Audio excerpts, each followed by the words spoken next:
Bra 67, ever looked at a carton of milk in your fridge and wondered how TS stays tough in your fridge? Well, get ready, because we're about to dive into the amazing story of how a little heat turned into a big deal for our food. Be sure to like, subscribe, and smash the bells for more random science videos, and you can recommend a topic for me to talk about.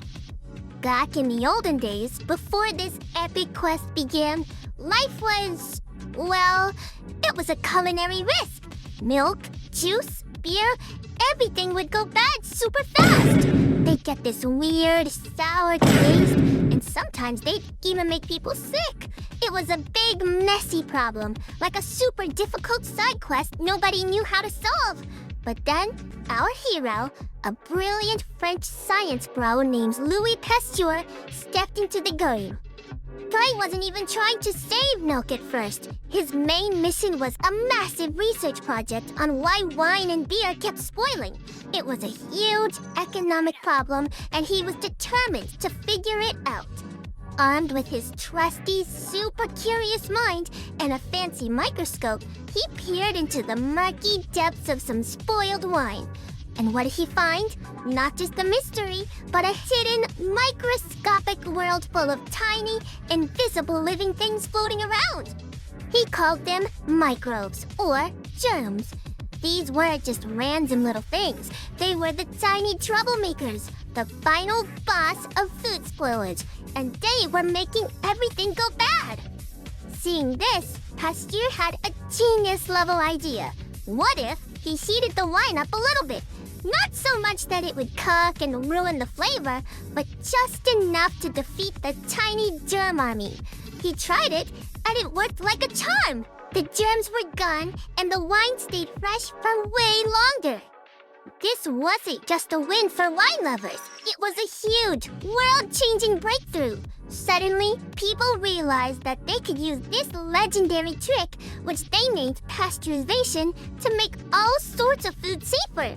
It was like Bro's side quest ended up saving the entire world's food supply. And that's how a scientist trying to save a bottle of wine ended up inventing a process that helps keep your breakfast cereal delicious and safe to eat to this very day. So now you know why pasteurization is so stigma, but how does it actually work for milk? There are two main ways food scientists do this, and they're both pretty cool. The first way is called HTST, which stands for high temperature, short time. It's the most common way to pasteurize milk you'd find in Costco. The milk is sent to a special machine and gets a quick hot bath. It's heated to about 72 degrees Celsius, 161 degrees Fahrenheit, for just 15 seconds. That's just enough to boil any bad germs without messing up the taste of the milk. It's like a super fast hug of safety. This is the kind of milk you need to keep in the fridge. The second way is a little more intense. It's called UHT, or ultra high temperature.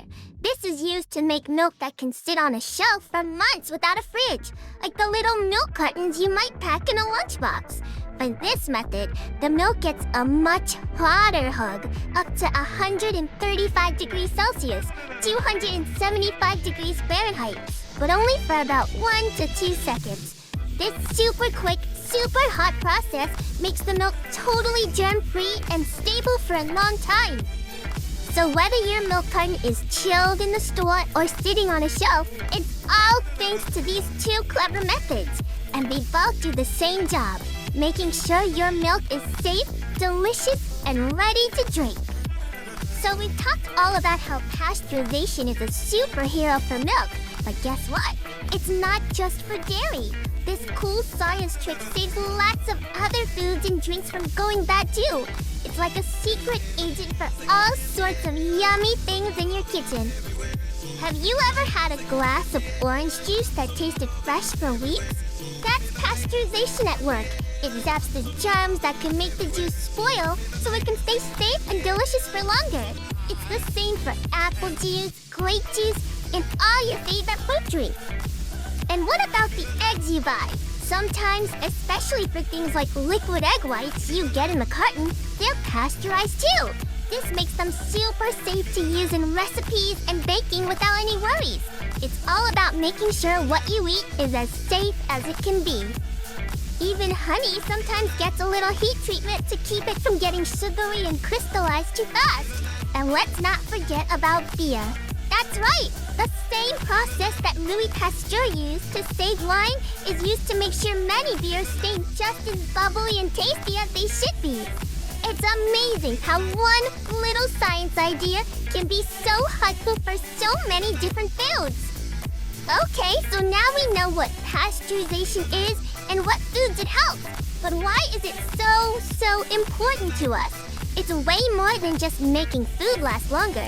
Pasteurization is like a guardian for our health. First and most important, it's a giant shield against sickness. Raw milk and other unpasteurized foods can sometimes have really yucky germs in them like E. coli or salmonella that can make people really sick. Pasteurization is a simple, effective way to get rid of those bad germs. It gives us the gift of security and peace of mind so we can enjoy our food without worrying about getting sick. Second, it helps us cut down on food waste. Since pasteurized foods last for a longer time, we don't have to throw them away as quickly. This is good for our wallets and good for the planet. It's a win-win. And the best part, pasteurization does its job without taking away all the good stuff. The process is gentle enough that it keeps all the valuable nutrients, vitamins, and delicious flavors in your favorite foods.